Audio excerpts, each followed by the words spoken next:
Bonjour à tous, bienvenue sur la chaîne Juris Business, la chaîne qui vous accompagne dans vos démarches et qui vous simplifie le droit des affaires. Vous avez été nombreux à me poser la question de savoir si, pour se lancer en micro-entreprise, il fallait absolument quitter son job ou alors s'il fallait cumuler les deux, le temps de lancer son entreprise pour pouvoir, entre guillemets, voler de ses propres ailes. Là, je vous ai constitué un petit tableau, on va dire, comparatif. D'une part, on va voir les avantages à se lancer directement et d'autre part, on va voir les avantages du side hustle, c'est-à-dire du fait de cumuler les activités, donc de se lancer tout en conservant un emploi, un job en tant que salarié.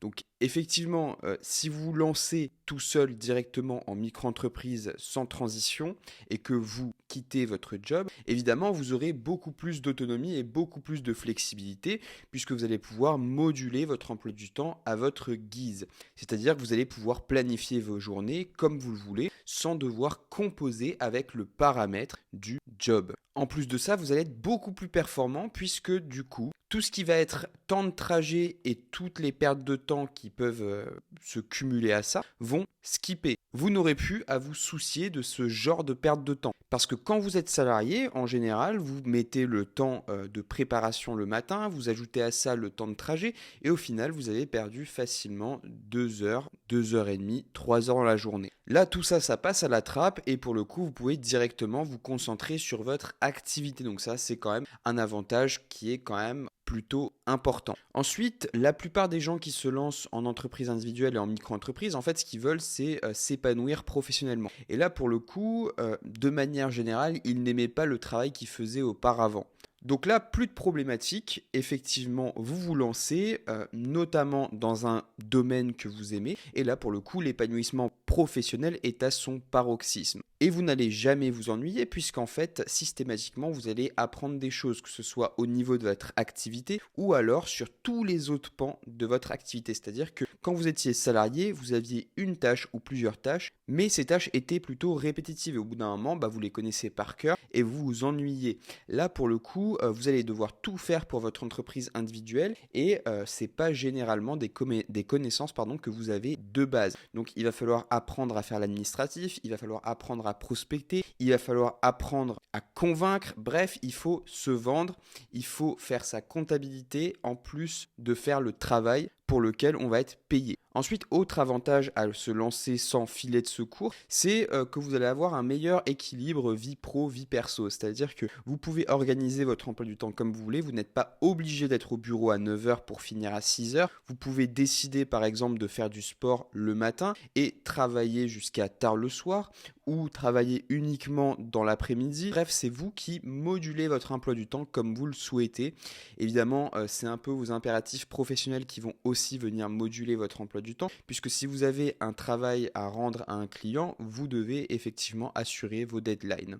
Donc c'est quand même un point qui est très positif, mais ça peut être à double tranchant, car si vous prenez par exemple des avocats qui sont aussi indépendants, c'est vrai qu'ils doivent rentrer les dossiers, ils doivent faire du chiffre d'affaires, donc du coup c'est un petit peu le piège de l'indépendance, c'est que même si vous êtes libre, au final, vous êtes quand même esclave de votre travail. Donc prenez ça également en compte, puisque c'est pas parce qu'on est indépendant qu'on peut faire ce qu'on veut. À la fin du mois, il y a quand même les charges qui nous rattrapent. Et en partant d'ici, on peut aussi voir les choses d'un angle différent, c'est-à-dire que en fonction de vos objectifs de vie, vous pouvez aussi adapter votre travail à vos ambitions professionnelles. C'est-à-dire que effectivement, si vous voulez beaucoup d'argent, vous allez faire beaucoup de clients et ça va demander beaucoup de travail. Par contre, si vous voulez un chiffre d'affaires qui vous permet de vivre convenablement et d'avoir un meilleur équilibre de vie, vie privée, vie perso, vie pro, pardon, là pour le coup, il va falloir trouver le juste équilibre qui vous permet d'être heureux. Et si un chiffre d'affaires un peu plus bas vous convient, peut-être que vous arriverez à trouver plus de temps pour vos activités privées. Ensuite, on a effectivement la deuxième partie, donc c'est la deuxième partie des gens qui vont plutôt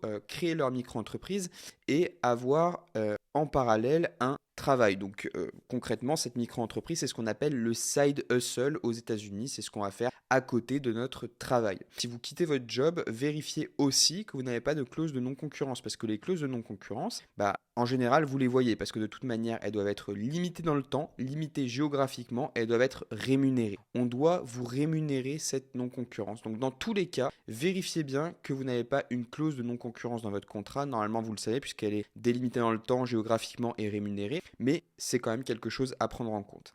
Donc, l'avantage de maintenir son job et de créer son entreprise individuelle en parallèle, c'est quoi? C'est qu'on va pouvoir avoir cette sécurité financière. Donc ça, c'est à mettre en perspective, évidemment, parce que la première année, peut-être que vous allez pouvoir avoir l'allocation de retour à l'emploi, l'ACRE, etc. Mais quand même, c'est vrai que si vous avez un job qui vous permet d'assurer un niveau de revenu qui est élevé, bah, vous avez une sécurité financière. C'est pas la même chose de gagner 1000 euros que de gagner 1200 euros. On est complètement d'accord. Donc ça, c'est vraiment personnel, c'est en fonction de la situation personnelle dans laquelle vous vous trouvez. Si vous avez des enfants à charge, etc., etc., vaut mieux effectivement maintenir son job le temps de lancer sa micro-entreprise et gagner, on va dire, à peu près à concurrence de ce que vous gagnez avant. Donc évidemment, ça permet de réduire votre stress aussi et l'irrégularité des revenus. Car quand vous êtes en entreprise individuelle, quand vous êtes indépendant de manière générale, bah pour le coup, les revenus, ils ont tendance à fluctuer. Vous n'avez pas toujours le même nombre de clients qui vont frapper à votre porte ou que vous allez pouvoir convertir via vos différents canaux d'acquisition. Donc ça, c'est quand même quelque chose à prendre en compte. Il y a quand même un gros stress quand on est indépendant parce qu'on ne sait pas de quoi demain est fait. Donc ça, c'est très important à le prendre aussi en considération. Car beaucoup de personnes se lancent, mais ils ne prennent pas en compte ce paramètre et le jour où ils doivent chercher des clients, ils tombent un peu dénus. Ensuite, ça vous permet aussi une transition qui est progressive parce que comme je vous dis, c'est un très gros changement. Du jour au lendemain, vous devez vous occuper d'absolument tout. Et si vous maintenez votre job, pour le coup, vous aurez moins le stress qui sera lié à tout ça. Vous pourrez apprendre petit à petit à gérer votre activité, à trouver des clients, etc. sans être pressé par le temps et sans devoir accepter tous les deals qui vous tombent dessus. Parce que c'est vrai que sur la négociation, si vous êtes à court d'argent, je peux vous garantir que vous allez plutôt avoir tendance à négocier à la baisse. Vous allez être facile à manipuler. Alors que si vous avez une sécurité financière stable derrière vous, pour le coup, vous serez beaucoup plus fort sur la négociation et vous maintiendrez vos positions plus simplement. Donc voilà, c'est vraiment pour moi la stabilité. Vous allez aussi pouvoir développer une clientèle avant de vous lancer à temps plein. Donc ça, c'est très important parce qu'au final, c'est cette clientèle que vous fidélisez qui vous fait votre chiffre d'affaires de demain. Donc très très important. Ensuite, la réduction des risques. L'entreprise individuelle, l'entrepreneuriat, c'est toujours un risque. Donc de manière générale, les gens qui lancent une micro-entreprise, en fait, ils le font pour tester une activité. Et là, effectivement, si vous faites un test et que vous n'avez pas de sécurité financière derrière, c'est un crash test. Et pour le coup, pas de retour en arrière possible. Vous devez repartir au salariat. Là, vous pouvez, si vous cumulez votre job traditionnel avec la micro-entreprise, vous pouvez effectivement venir tester la viabilité de votre activité, s'il y a de la demande sur le secteur, si vous arrivez à avoir des clients, bref, si vous arrivez à générer du chiffre d'affaires. Et là, pour le coup, vous pouvez revenir en arrière. Alors que là, effectivement, si vous quittez votre job pour créer votre micro-entreprise, c'est plus dur de revenir en arrière. Donc ici, c'est vraiment le profil de la personne qui va être beaucoup plus modéré au niveau du risque. Voire, elle ne va pas prendre de risque du tout. Alors que là, on peut le dire, c'est un risque parce qu'on se lance dans le vide sans parachute. Donc, si je ne peux pas prendre la décision pour vous, je peux quand même vous donner quelques points qui peuvent vous intéresser, qui peuvent vous faire réfléchir pour considérer l'une ou l'autre des deux options. Le premier, c'est d'évaluer votre situation financière et vos responsabilités. Comme je vous l'ai dit, est-ce que vous avez des enfants à charge? Est-ce que vous avez un gros loyer? Est-ce que vous avez une pension alimentaire à payer? Est-ce que vos enfants sont en train de faire leurs études? Est-ce que vous devez payer leur loyer? Bref, la charge financière globale. Est-ce que vous payez aussi un crédit? Parce que ça, c'est très important. Si vous ne pouvez pas payer le crédit, pour le coup, vos créanciers vont venir vous embêter, ça je peux vous le garantir. Donc, faites vraiment le point sur votre situation financière. Est-ce que vous êtes marié? Est-ce que votre conjoint a un travail fixe ou est indépendant aussi? Tout ça, c'est vraiment hyper important. Vous devez vraiment avoir une idée très précise de ce que vous voulez faire. Ensuite, votre tolérance au risque et au stress. Si vous êtes quelqu'un de très stressé, que vous avez tendance à faire des burn-out, etc., je peux vous garantir que l'option numéro 2 est bien meilleure pour vous parce que, en fait, entre la santé et la vie pro, vaut mieux choisir la santé de manière systématique. Ça, je peux vous le garantir. Donc, si vous avez tendance à avoir une forte aversion au risque, que vous êtes de nature très stressé, très préoccupé, c'est pas forcément la bonne option de se lancer comme ça dans le vide. Donc il vaut mieux, encore une fois, opter pour la solution la plus sécurisante financièrement et in fine, dans tous les cas, plus sécurisante que le fait de se lancer tout seul.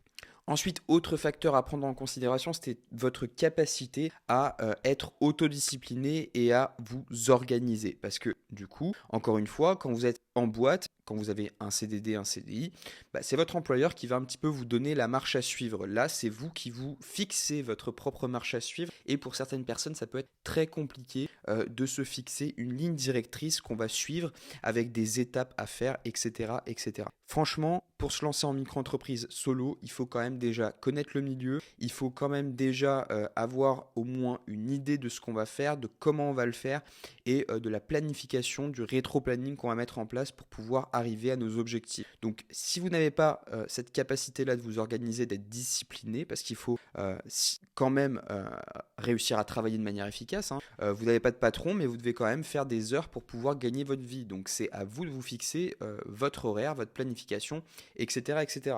Donc ça, c'est un facteur très important, hein, parce que je peux vous dire que si vous n'êtes pas discipliné, que vous ne travaillez pas, pour le coup, vous n'allez pas gagner d'argent. Donc voilà, c'est quand même un facteur très important qu'il faut prendre en considération et qui va vous permettre de choisir entre l'une ou l'autre des options que je vous ai présentées. Ensuite, aussi, le potentiel du marché que vous allez exploiter.